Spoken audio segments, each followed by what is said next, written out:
360 Community.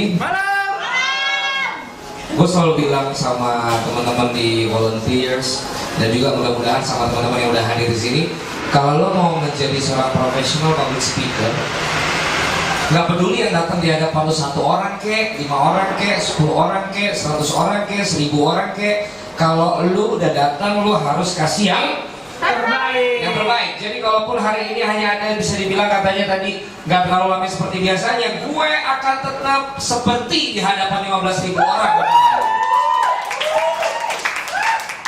Karena yang rugi bukan gue, karena gue mau ngomong hal yang gue tahu gitu. Yang rugi itu yang nggak datang, karena gue nggak akan mengulangi lagi apa yang akan gue sampaikan. Tapi satu PR-nya adalah untuk Mufti dan juga Wahyu, tolong segera diselesaikan sebelum tanggal 18 Desember semua mini seminar gue untuk segera bisa ditayangkan ya, supaya teman-teman lain yang memang juga harusnya bisa datang pas nggak bisa datang bisa lihat juga apa yang gue sampaikan.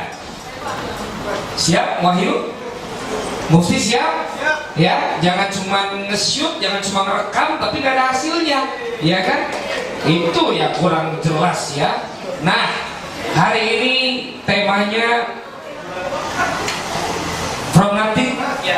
How public speaking dan kecoran kalau Bapak? Iya, tapi yang tema umumnya From Nothing to Something ya. Siapa yang di sini masih merasa atau berpikir bahwa lo belum ada apa-apa, belum jadi siapa-siapa? Terima kasih untuk kejujuran dari teman-teman Beranda Cafe ya. Hari ini banyak yang tunjuk tangan.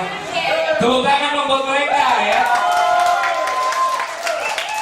Dimanapun 360 Community berada ya, kita pengen bukan hanya members yang datang, tapi yang juga melayani, yang juga membantu kita pun ikut mendapatkan value di acara kita ya kan.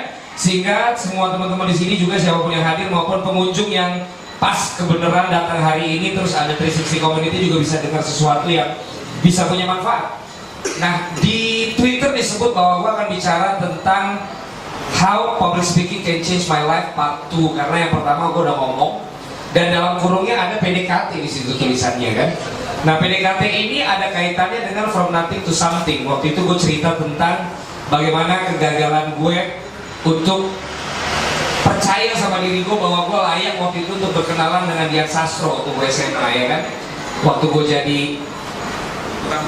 tukang parkir waktu konvoy PL sama Parakanita ya, karena waktu gue di PL dulu gak ada yang menduga kalau sekarang gue kerjaannya di TV, karena di PL waktu itu gue gerombolan gembelnya yang hari Jumat Sabtu bisa nginep di sekolah, yang naruh sepatu sama celana sekolah tuh di laci kelas gue dan berandalan abis gitu ya.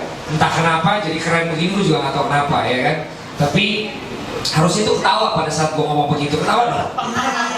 Ini pada sibuk sendiri ya kan.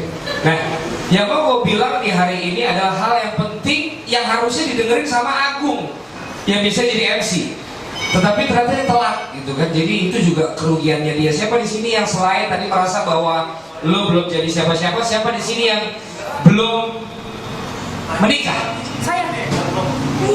Okay. Yang belum punya pacar? Saya. Jujur. Yang belum ditembak sama yang kayaknya orang udah deket sama lo? Oke, di luar sana tunjuk tangan. Baju birunya itu kejujuran, pas di sebelahnya juga ada calon pasangan. Ada satu metode yang lagi ngehits banget namanya hitman. Metode yang mengatakan bahwa kalau lo beli metode itu senilai $200, siapapun orang yang mau lo deketin pasti dia akan jadi sama lo. Ya.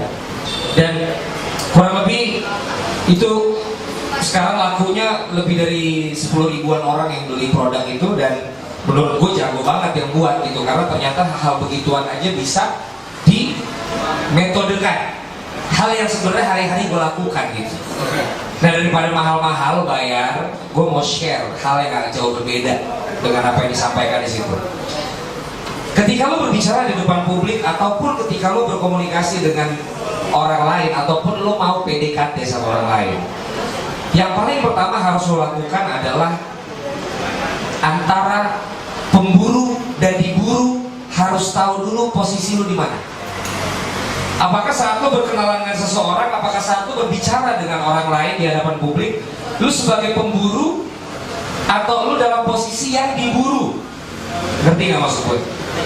Biasanya kalau PDKT, pemburunya siapa? Cowok, budi banget biasanya. Dia pemburu, gitu kan. Cewek diburu, tapi itu 20 years ago. Sekarang wanita banyak yang lebih bersifat pemburu. Walaupun akhirnya mereka tetap minta dikurangin jam kerja 2 jam dibanding laki-laki.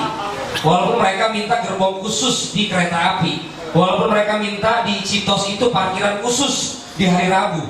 Minta emansipasi, tapi fasilitas dilebihin, kan aneh, ya kan? Nah, makanya gue bilang, bahwa sekarang lo harus tentukan dulu siapa yang jadi pemburu dan siapa yang diburu. Kenapa? Karena ada kaitannya dengan tips gue yang selanjutnya.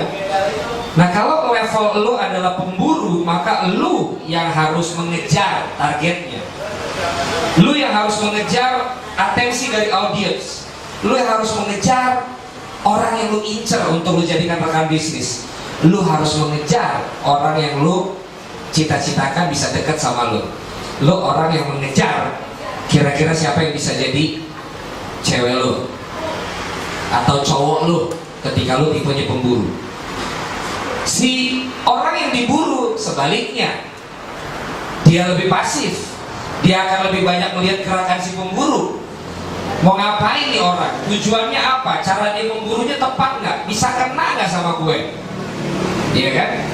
Nah, kalau udah tahu positioningnya pemburu dan diburu, karena kadang-kadang posisi kita lagi sebagai pemburu, tapi besok bisa jadi kita yang sedang diburu.